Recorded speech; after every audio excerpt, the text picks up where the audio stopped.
مسیح میں آپ سب کو سلام. Welcome to my channel knowing Jesus.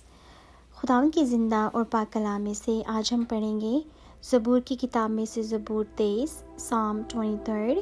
یہ زبور بہت ہی پاپولر ہے ہم مسیحیوں میں، اور میں جہاں تک جانتی ہوں ہر مسیحی کو یہ زبور میمورائزڈ ہے بائی ہارٹ.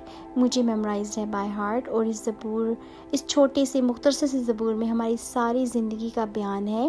یہ میں نے اس لیے کہا ہے ساری زندگی، کیونکہ جو ہماری زندگی ہے اور زندگی کے بعد کی زندگی ہے اس کا بھی بیان ہے اس میں، کیونکہ خداوند کا وعدہ ہے اپنے لوگوں کے ساتھ، وہ ہمیشہ ان کے ساتھ رہتے ہیں، ان کو کبھی نہیں چھوڑتے. اس کی لاسٹ آیت میں جیسا لکھا ہے، یقیناً بھلائی اور رحمت عمر بھر میرے ساتھ ساتھ رہیں گی، اور میں ہمیشہ خداوند کے گھر میں سکونت کروں گا.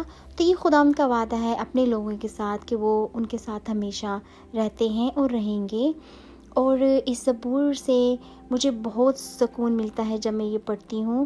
کبھی بھی اگر مجھے کسی چیز سے خوف آئے، کسی چیز کا ڈر ہو، تو میں جب یہ زبور پڑھتی ہوں مجھے بہت تسلی ملتی ہے، اور میرا ایمان اور بڑھتا ہے کہ خداوند میرے ساتھ ہیں، وہ مجھے کبھی بھی اکیلا نہیں چھوڑتے. تو وہ میرے چرواہا ہیں اور میں ان کی بھیڑ ہوں، اور چرواہا کبھی بھی اپنے بھیڑوں کو نہیں چھوڑتے. تو خداوند ہمارے ساتھ رہتے ہیں، ہماری رہنمائی کرتے ہیں، اور خداوند کا فضل اپنے لوگوں پر ہمیشہ رہتا ہے. تو چلیے ہم یہ زبور شروع کرتے ہیں.